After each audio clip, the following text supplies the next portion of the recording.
Greetings and welcome back to the shop. Welcome back to Project Squirrel. Another kind of update video this time. So good news is that I've heard from the supplier and valve guides have arrived out of back order and are on the way. So valve guides have been replaced. No ETA on my valves yet, so not half a good news story. One is no good without the other, at least here on the water. Today I thought I'd do a quick update on a question that has puzzled me for quite some time. Now those who have been following along may recall when I was pulling this engine down there was significant fin damage to the barrels and to the head exhaust ports. Someone mentioned that it looked like it had been trampled by a herd of Clydesdale horses. They'd never seen damage so bad, and to be fair, I probably hadn't either. It's puzzled me for a long time about why the damage. I know I had a significantly difficult job getting the head off the barrels, and thankfully I didn't break any fins doing that, but someone else has had them off at some other point and has done damage. To be honest, I can see why they did. It was such a difficult job.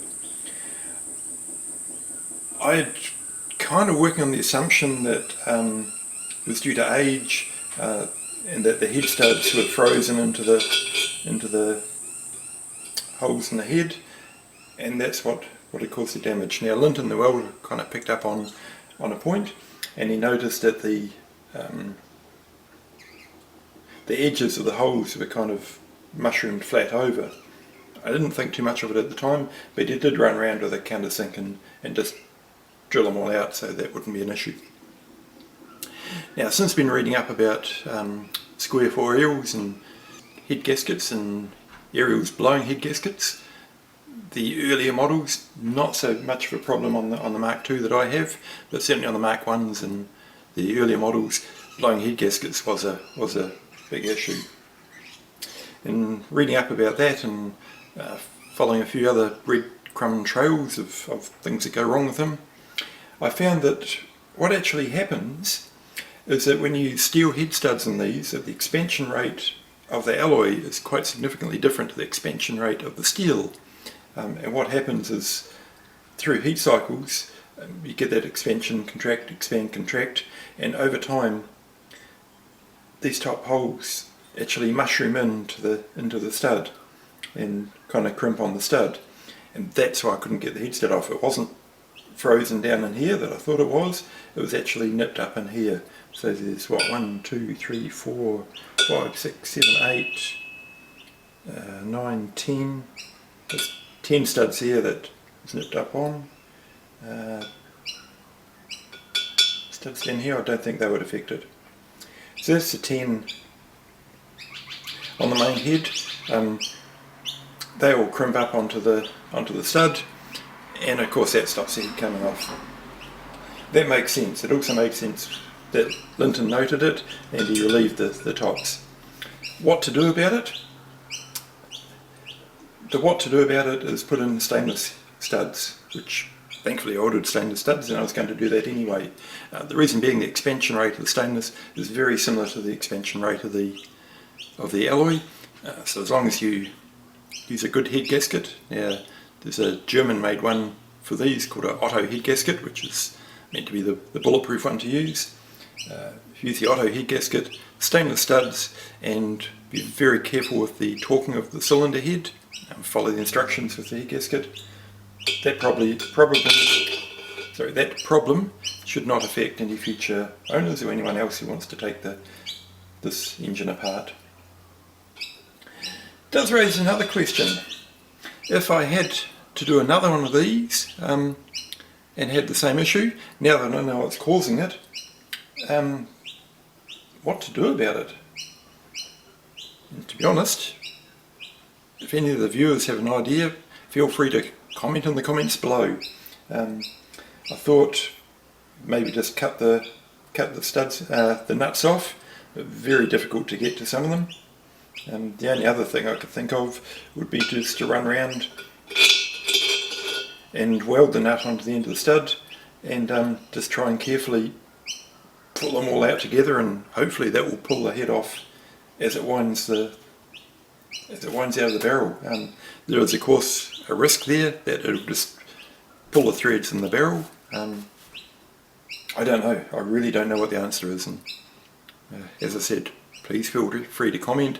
Anyone else who's done this, anyone who's got experience on it.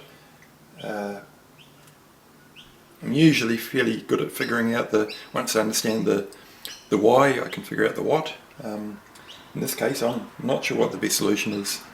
Welding the nuts on and screwing it out is the best thing I can come up with at the moment. So that's a little background on, I guess, what caused the damage, or why the damage caused. It also explains why I had such a big job getting the cylinder head off. Another job underway today. I've got new tyres. I thought we're getting actually pretty close. I didn't buy them earlier because I didn't want them hanging around getting hot, sitting in the garage, heat, humidity. It'll just wreck them before I actually had a chance to use them. But we're actually getting to the pointy end of the build, although if I swung the camera around it would not look like it because it's just a frame sitting on the floor. But certainly as soon as the valves turn up, we're going to make progress pretty quickly about getting onto the road. So I brought new tyres. I did have great plans of going to a modern tyre on it, but as it turned out, once I started looking for tyre sizes, the only tyres I could get for it are the old traditional pattern TT100s. Now they're a little bit later than my bike. The bike is of course 1956. They're a little bit later vintage than my bike. They didn't come out till the mid-60s, so a lot of Triumphs and sort of Triumph Norton later bikes used the TT100s. So they've kept the basic design of that, but they're also using modern rubber and modern technology in them, so it should be a reasonable tyre.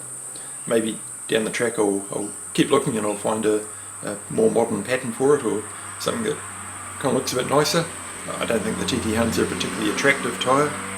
We'll see how that goes. So I'll fit those on today. Not going to bother filming fitting them. The other thing I want to do, I want to run over the spokes just to check the tension again. They've been sitting on the floor for a few years now, so they may have moved. And I'll also balance the wheels. I will film that, so bear with me. Be back shortly.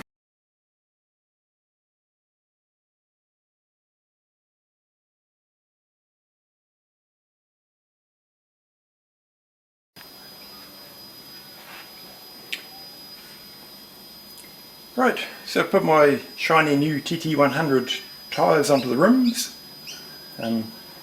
As 2020 hindsight has a way of showing, would have been easier and cheaper and quicker to take it down to the shop, because I've been too old and it's too hot to be doing it with tyre levers and by hand, but we got them on.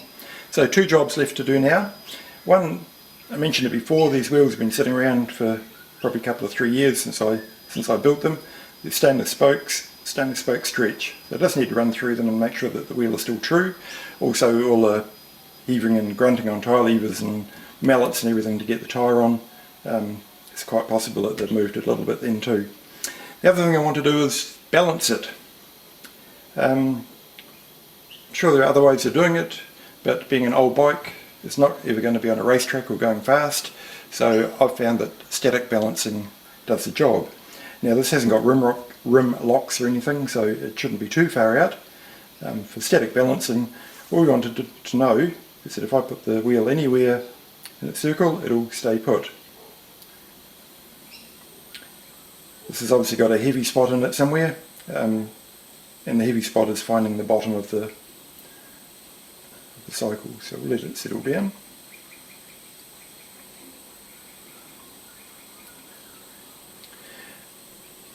So to fix that, we want to add weight to the rim, and we want to add weight opposite to the heavy spot. So we'll just let that sit a minute. You'd normally do that with lead wheel weights or something similar. That's what I'm going to do, but I don't have any, and I don't know how much I need. So we're going to improvise a little bit here, and we're going to use some blue tack. Okay, we're heavy here, so I'm guessing opposite that it's going to be about here.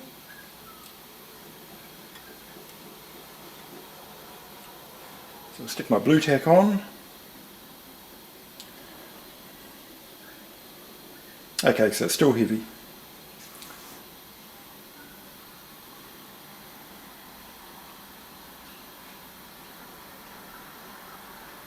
Okay, so we need to add a little bit more weight. So I've got an old nut from lying around. Just stick him on.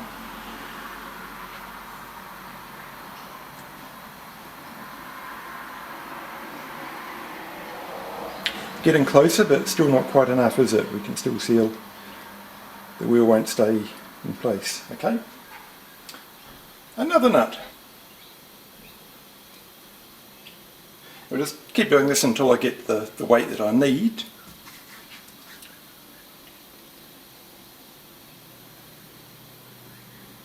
Which is pretty much there.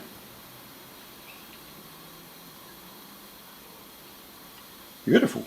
Okay, so I'm going to mark that spoke where I put that extra weight. I'm then going to take my little pile of blue tack and old nuts upstairs to the kitchen scales, and I'll work out how much weight I need to get, and a trip to the old flea bay, and that should pretty much fix that problem.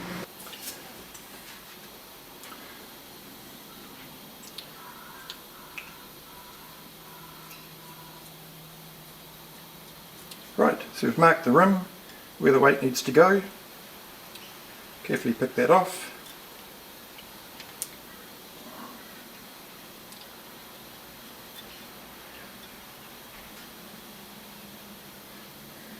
And so I need to order that much wheel weight. The other job we're going to do now is just run through the spokes and make sure that they're all still tight and the wheel is still true.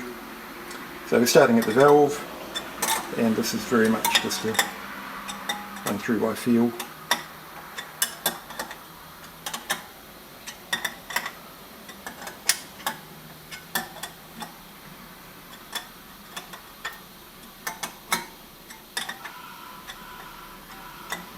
I've let the air out of the tyre while I'm doing this too. If you've got air in the tyre, you won't be able to turn the spoke nipple.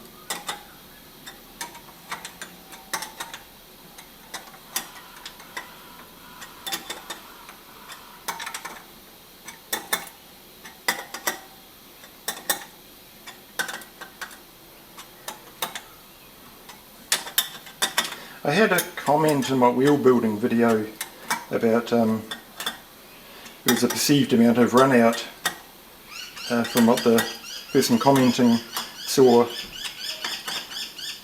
Kind of a difficult one to answer. So yep, they're not perfect.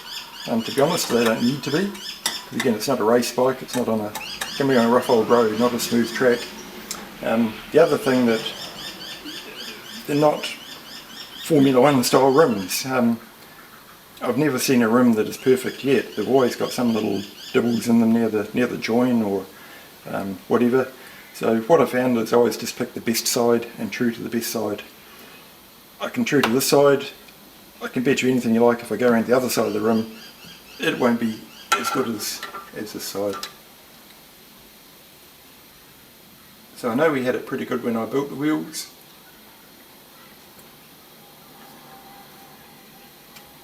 So I'm just going around to make sure that it's still true. After that we'll pump the tyre back up, then it's ready to put on the bike.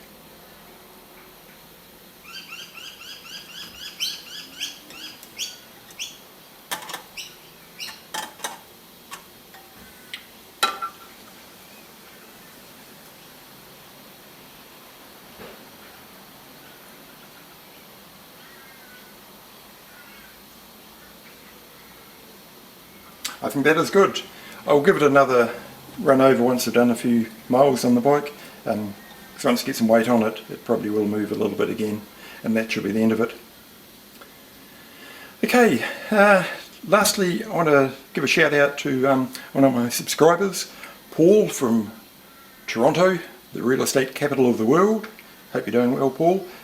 He asked for a couple of pictures of my improvised engine stand, so I'll just tuck those in at the end of the video. Hopefully that gives you an idea of what to do, or maybe more what not to do. If anyone else has any questions or anything, feel free to add them in the comments. I'll answer them if I can. And not so timely intervention from the compressor there. So as I was saying, thank you very much for following my journey. Please do like and subscribe. Any comments or questions, feel free to drop them down and I'll answer them as best as I can. I'm certainly no expert on this, but certainly the more I get into it, the more I'm learning, and I guess the more confidence I'm getting about the bike. It's certainly getting closer now, which I'm super happy about. So until next time, thanks for watching and ride safely.